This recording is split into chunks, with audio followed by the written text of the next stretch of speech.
বলতেছি গল্পটা আমি আবারও বলবো, তুমি আবারও বলতে শুনতে হবে না, এখন যাওয়া যাবে না, চুপ করে বসতে হবে।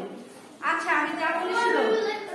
এই শুনো, একটা কাক, কিসের গল্প? গল্পটা দিচ্ছি, মানে শিরোনামটা কি?